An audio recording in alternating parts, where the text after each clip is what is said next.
ध्यान रखना है निबंध लेखन में। निबंध लेखन में सबसे बड़ी कला जो होती है वो लिखने की होती है। बोलने वाला वक्ता बोलता है और सामने वाला सुनता है, लेकिन बोलने से भी अधिक महत्व होता है लिखने वाले का, ताकि वो पढ़ने वाले को बाध्य कर सके और पढ़ने के लिए। तो इन बातों का आपने भी ध्यान रखना है कि ये बातें होंगी तो आपका निबंध उत्तम कोटि का कहलाएगा। और प्रत्येक मानव दूसरों पर अपने विचार प्रकट करता है।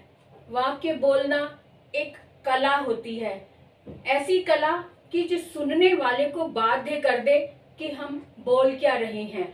और इससे भी अधिक महत्वपूर्ण होता है लिखना, लिख कर अपना प्रभाव छोड़ना, क्योंकि सुनने वाला तो सुन ही लेगा चाहे हम कैसा भी बोल रहे हैं, लेकिन लिखने का प्रभाव जो है वो पढ़ने वाले पर पड़ना चाहिए, क्योंकि पढ़ने वाला जो है वो लिखे हुए को पढ़ने के लिए मजबूर हो जाए, इतनी अच्छी कला होनी चाहिए। इसीलिए लिखना एक महत्वपूर्ण कला है और निबंध लिखना, लेख लिखना, ये लिखने की कला पर ही निर्भर करता है। इसीलिए कहा जाता है कि निबंध, लेख या आर्टिकल अगर आप लिखते हैं तो कुछ बातों का ध्यान रखना बहुत जरूरी होता है। तो आज मैं लेकर आई हूँ निबंध लेखन। निबंध लेखन में किन किन बातों का ध्यान रखा जाए, इस बात पर हम बात करेंगे, चर्चा करेंगे। तो शुरू करते हैं आज की क्लास अरुणा कालिया के साथ। अरुणा कालिया की हिंदी व्याकरण धारा में आपका स्वागत है। और जैसा कि टारगेट बोर्ड एग्जाम्स 12th आजकल चल रहा है, तो इसके अंतर्गत मैं निबंध लेखन लेकर आई हूँ। निबंध लेखन में किन कला का होना बहुत जरूरी है, यानी कि किन बातों का ध्यान रखना, ये दोनों ही बातें मैं आज आपको बताने वाली हूँ। तो अगर आपने अभी तक सब्सक्राइब नहीं किया तो जल्दी से सब्सक्राइब कर दीजिए, बेल आइकन पर जाओ, ऑल को टच करो ताकि सभी नोटिफिकेशन समय पर आप तक पहुंच सके। तो आज की वीडियो शुरू करने से पहले मैं आपको बता दूं कि लेखन जो है एक कला पर निर्भर करता है। लिखना जो है अपना प्रभाव तभी छोड़ता है जब हम कुछ महत्वपूर्ण बातों का ध्यान रखते हैं। तो निबंध भी एक ऐसा ही, क्योंकि एक संगठन होता है, शब्दों का संगठन इतना प्रभावशाली होता है, तभी हम किसी पर अपना प्रभाव छोड़ सके। तो निबंध के अंदर ये लेखन के गुण होने चाहिए। लेखन कला के गुण क्या क्या होने चाहिए? लेखन सुलेख होना चाहिए, इन्हें सुंदर लिखा हुआ होना चाहिए ताकि लिखने पढ़ने वाला उसे ठीक से पढ़ सके। उचित शब्दों का प्रयोग होना चाहिए, मौलिकता लिए हुए हो, यानी कि नवीनता, ये बहुत सालों से जो शब्द घिसे पिटे चले आ रहे हैं वो नहीं, आपके अपने शब्द उसमें होने चाहिए, आपका अनुभव उसमें सम्मिलित होना चाहिए। सरलता होनी चाहिए, सरलता वाले शब्द होने चाहिए ताकि पढ़ने वाले को ठीक से जल्दी से समझ आ सके।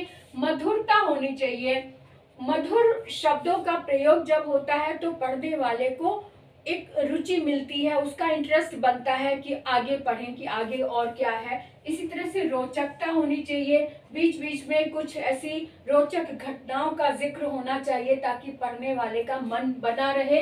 लाघव यानी कि छोटे छोटे शब्द वाक्य होने चाहिए, बहुत बड़े बड़े वाक्य नहीं हो ताकि पढ़ने वाला जो है बोर हो जाए या परेशान हो जाए या समझ ना आए।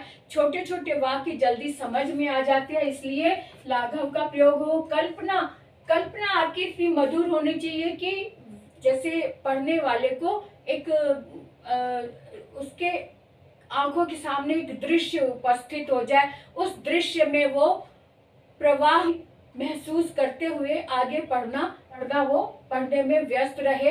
यानी कल्पना आपकी इतनी मधुर होनी चाहिए कि उसमें प्रवाह दिखना चाहिए ताकि पढ़ने वाला कंटिन्यूटी में वो पढ़ सके। इसी तरह से व्यंग्य, कुछ जो समाज विरोधी या बुराइयां लिए हुए वाक्य होते हैं या बुराइयां जो होती है उनको व्यंग्य के रूप में प्रस्तुत करना चाहिए ताकि ये पता चले कि यह विरोधी बात कही गई है, इस पर व्यंग्य किया गया है।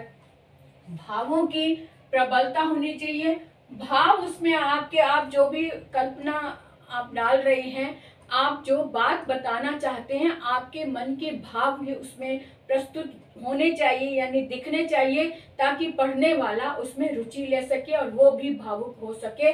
तो इस तरह से विराम चिन्हों का भी उचित प्रयोग, विराम चिन्हों के सहारे हम समझ पाते हैं कि ये वाक्य कितना इम्पोर्टेंट है, अब कितना रुकना है, कितना आगे बढ़ना है, वाक्य नया शुरू हो गया या पैराग्राफ शुरू हो गया, तो ये विराम चिन्हों के माध्यम से ही हम समझ पाते हैं। अब हम आते हैं कि क्या नहीं होना चाहिए। ये तो हो गया कि क्या क्या होना चाहिए निबंध में, लेखन के गुण जो है ये होने चाहिए, और क्या नहीं होना चाहिए उस पर भी ध्यान देना बहुत जरूरी है। अब यहाँ पे देखो, अशुद्धियां नहीं होनी चाहिए। अगर हम स्टार्टिंग में ही अशुद्धियां करते जाएंगे, यानी शब्दों में मात्राओं की गलतियां या स्पेलिंग की गलतियां या फिर विराम चिन्हों की गलतियां बार बार हम करेंगे, तो पढ़ने वाला परेशान होकर छोड़ देगा, वो पढ़ेगा नहीं। इसलिए शुद्धियां होनी चाहिए, शुद्ध शब्द होने चाहिए, गलतियां नहीं होनी चाहिए। दूसरा है कि कठिन शब्दों की अधिकता नहीं होनी चाहिए। कठिन शब्द होंगे तो पढ़ने वाले को समझ नहीं आएगा, इसलिए सरल शब्दों का प्रयोग होना चाहिए। रूखापन भी नहीं होना चाहिए। नम्रता, विनम्रता के साथ अपनी बात कहनी चाहिए। व्यर्थ में विस्तार नहीं होना चाहिए। जो बात आप कहना चाह रहे हैं अगर कम शब्दों में कह सकते हैं तो बहुत अच्छा। व्यर्थ में विस्तार करने से पढ़ने वाला बोर हो जाता है। पुनरुक्ति, एक ही बात की बार बार पुनरुक्ति नहीं होनी चाहिए।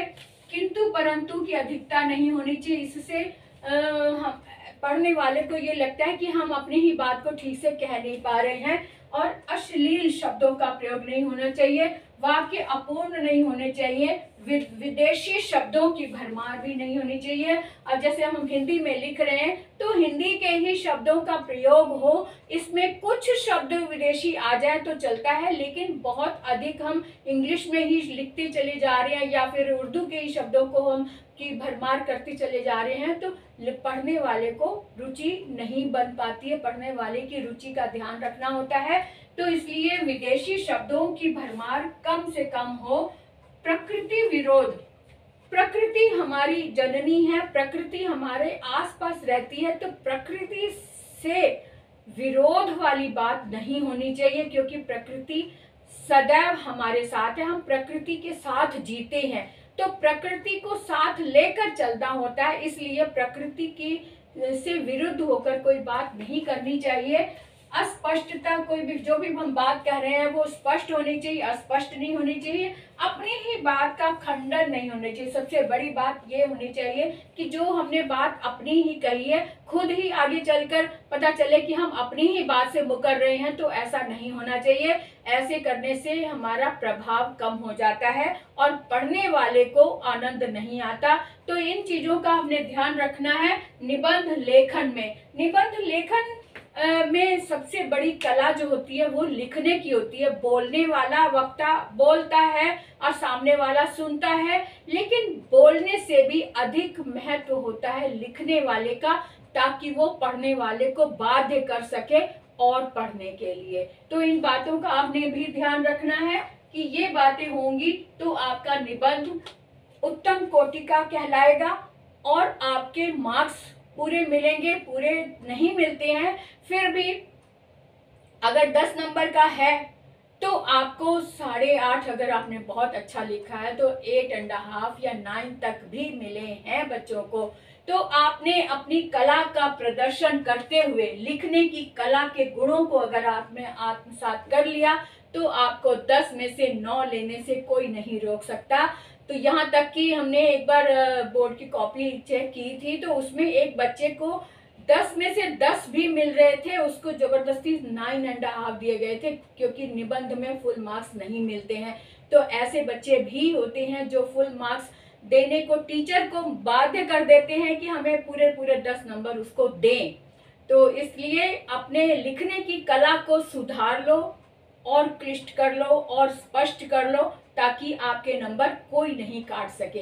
तो आज का वीडियो यहीं समाप्त करते हुए, यहीं विराम लगाते हुए हम आगे बढ़ते हैं, आगे की ओर बढ़ते हैं कि नेक्स्ट वीडियो में मैं आपको इसके टॉपिक्स बताऊंगी कि नेक्स्ट 24 में आने वाले कौन कौन से ऐसे निबंध हैं जिनकी संभावना अधिक से अधिक बनी हुई है।